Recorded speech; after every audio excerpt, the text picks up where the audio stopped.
So if you guys have seen my other video reviews, I did review the 500 not too long ago.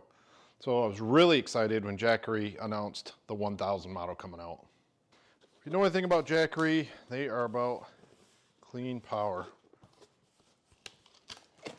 Okay, let's take a look what's in the box. You get your kit. This is going to be all your cables for charging. You got your DC and your AC. Some foam here. From what I understand, it's about 20 pounds, so it's going to be a little bit heavier than my 500. Something satisfying about taking the wrapper off a new product. So just to recap what we got in the box, Jackery's always got really good customer service, and you got the Jackery manual, the Explorer 1000 manual. Let's take a look. They do a really good job of laying things out, explaining to you where everything is, what all the features are in the front. Laptops, TVs, motion cameras, smartphones, all that stuff. You don't really want it to get below about 20%, they're saying here, before plugging it in.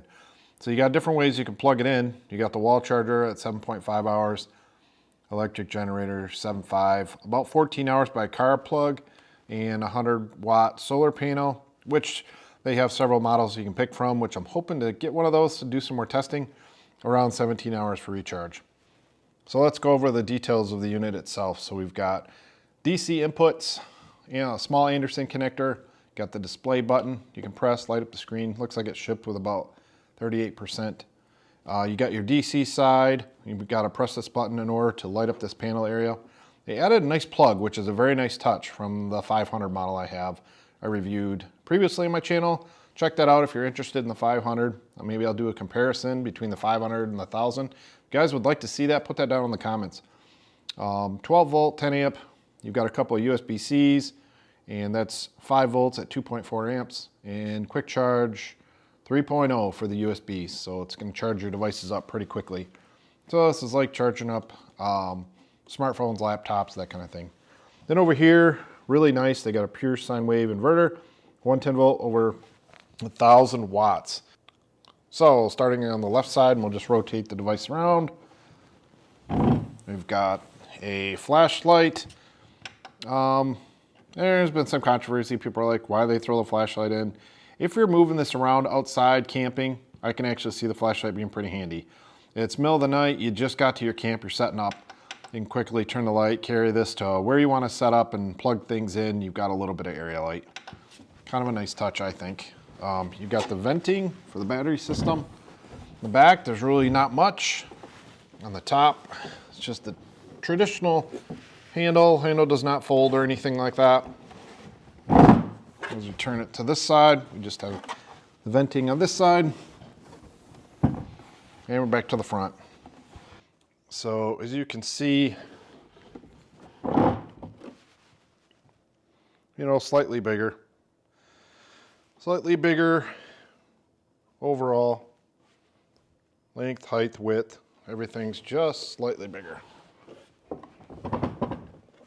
Okay, I have the Dometic CFX 50 fridge. I threw some bottles of water in here. We're going to do a little test, a runtime test, see how many days we can get out of a Dometic fridge. Now, obviously, you're going to have a lot of different factors: humidity, temperature, the location, how many times you get in and out of it. So let's just see how it runs. Okay, as you can see, we're stopping at 20%, and we ran 4 days with this thing plugged into a Dometic fridge, and that's opening and closing the lid a few times. But we got around 4 days, around 99 to 100 hours runtime, 20%. So you could go lower if you wanted, but like I said, not recommended. I'm going to juice it back up and move on to some other testing. So if you follow my channel at all, you know that I have a hiker trailer, a very small camping trailer, and all I use to heat the trailer is a small heater like this. This is the Sowell ceramic heater. 120 volt, 250 watt. And with this thing having a 1000 watt pure sine wave inverter, it should power this no problem. So what I'm going to do is start this guy up. We'll let it run for an hour. We can do some calculations then and have an idea of how long this would last running off this battery pack. Now with that running, and the output jumping up to 200 watts, the fan on the Jackery is kicked on.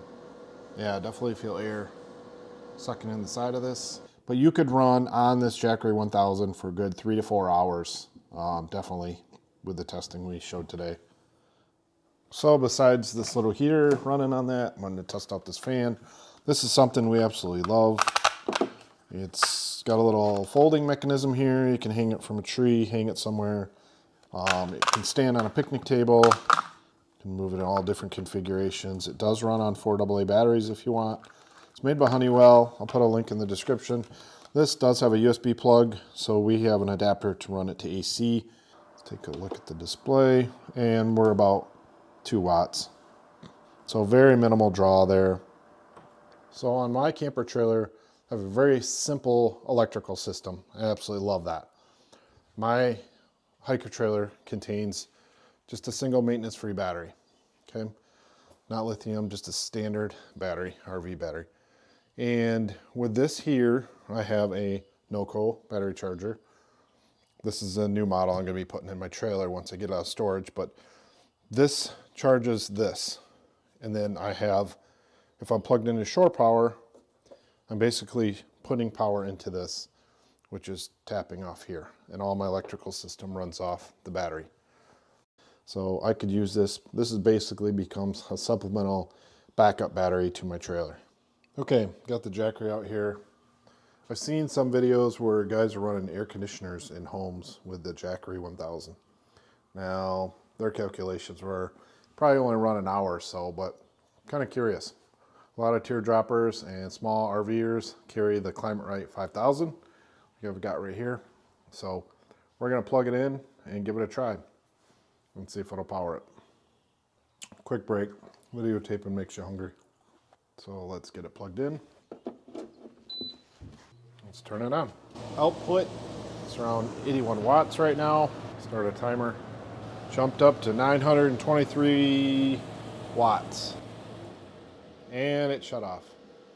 So it went over 14, it went to 1450, and the Jackery can't handle it, so the safety kicked in. It's still too much for it for that startup, so not recommended. Thumbs down.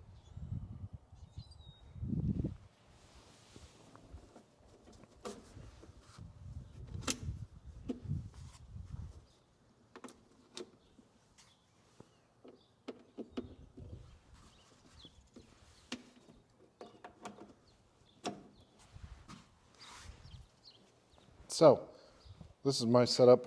Got my Dometic fridge, and it's right next to the Jackery. So now the Jackery is being charged by the truck and charging the Jackery is charging the fridge. So when I get to a destination, and I'm gonna be there for a long period of time, all I have to do is unplug this 12 volt, and now my food stays good. The Jackery will keep the fridge powered all the time. I don't have any issues of worrying about a dead battery, the safety switch not working, or the safety switch switching off to prevent a dead battery, and I end up having warm food because the safety on the fridge went off. I've had that a couple times, so I don't want to get stuck like that again. So this is like absolutely everything I could possibly think while I'm camping that I might be charging.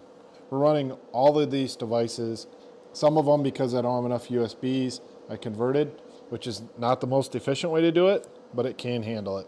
Absolutely love how much power it can produce. Now, as you can hear, because I got the inverter on, there's a little bit of noise. You can kind of hear a little bit of noise, but it's not that bad. Hey guys, we're gonna play ham radio operator. We got the Jackery 1000, and we're gonna see how it does with a few call outs. CQ20, CQ20, KD8JWI calling CQ20, 14241, KD8JWI calling CQ. Quick field operation and running the station on a Jackery battery pack, 1000 watt lithium ion battery. So how is my signal? Are you hearing any noise from this inverter process? No, it sounds very clean. You're 5 and 6. You're running 1,000 watts on a battery, is that right? No, I'm running a 7300, putting out 100 watts from the transceiver. However, I'm using a portable battery pack that is rated at 1,000 watts. Okay, Ben, what kind of rig are we working with today? Okay, so we're running an ICOM 7300 being powered by an Alinco DM30T. So this is pretty much what I keep. These two components I always keep in my to-go box. I have a Pelican box I keep all this stuff in. This is my primary power supply for my 7300. So what was your thought of using the Jackery as a power source? Well, pretty impressed so far with it. It's neat that it's able to run everything, and really this is not much of a ideal setup here, because really what you're doing is you're going from a DC supply with your battery in the Jackery, and then running it through the inverter to get 110 volts to go into this guy to take it back down to a DC. This is 13.8 that this is taking it to. I'm not sure what the battery is putting out, but let's just assume 12 volts. So you're going 12 volts to 120, back to a 12 volt supply to over here. The concept is neat. I think I would be really interested in getting something like this. So will it run a toaster? Some people like to use a toaster when they camp. Well, it jumped up to 600 watts output. Definitely kicks in the inverter. So the question is, will it toast? It will toast. Now, one thing I'm really curious is, will it run a blender? It's going to depend on the power of your blender. This is a Vitamix, so pretty powerful motor. So let's give it a try.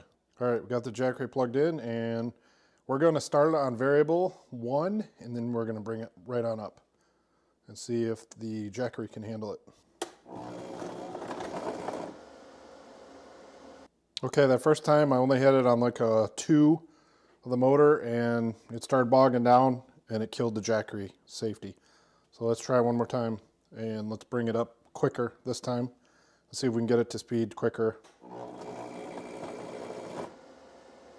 Nope. Jackery safety kicked in. It's too much draw.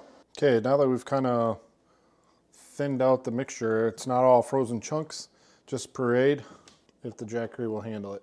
Let's give it a try.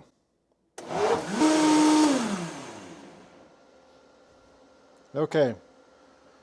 Lesson learned. If you had fresh fruit and you had soft items that you can put in here and you just want to mix them, probably not anything to do with ice, you can do it.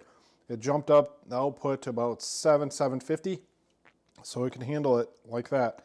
But any kind of frozen fruit, anything that's extremely hard, the blades have to cut through, it is not going to do it. It's going to kick out. It's just too heavy of a draw to start. So people have asked me, will a hairdryer run on the Jackery? Well, I'll show you. I've got a low and a high setting, a cool, warm, and hot. And let's try it on warm first. We'll go right up to high. I think it's going to run on warm, no problem. Once we get to that hot setting, I think that's when it's going to go over 1,000 watts. It's got that heating element on high, so let's give it a shot.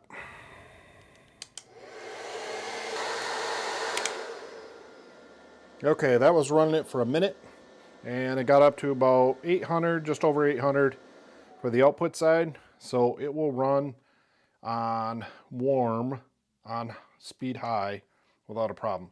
Now let's try it on hot, and I got a feeling it's gonna pop the safety, go over that 1,000 watt rating. All right, let's give it a try.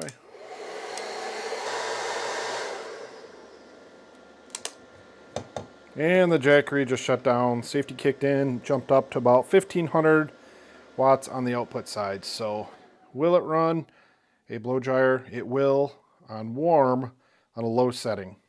Well, I guess high speed setting, but on just warm. It's not going to do the high output heat. So I've got my fry pan. We'll see if the Jackery can run a fry pan. We'll see how much power draw we have. So I got it off. I just put her on.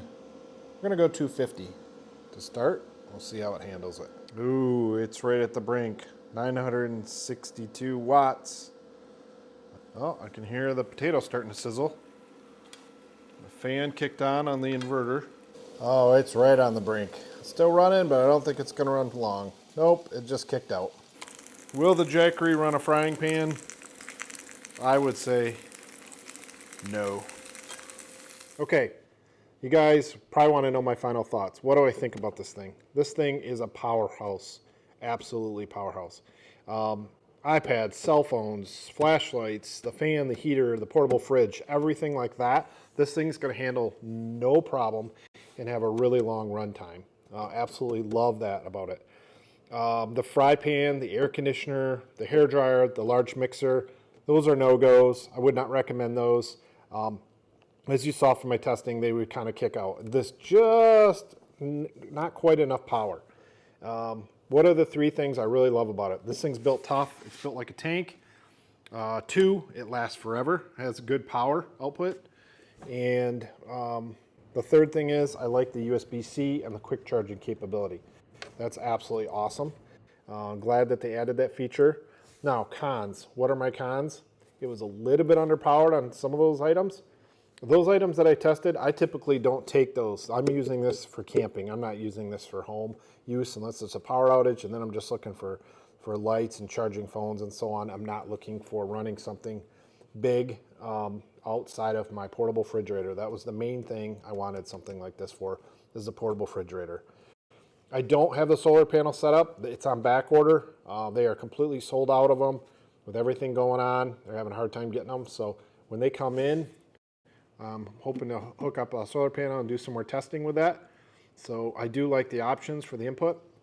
One other con, my buddy Ben, when we were doing the ham testing that he mentioned, is he would love to see an Anderson connector output. So this guy right here, he would like to see that as an output on top of it being an input.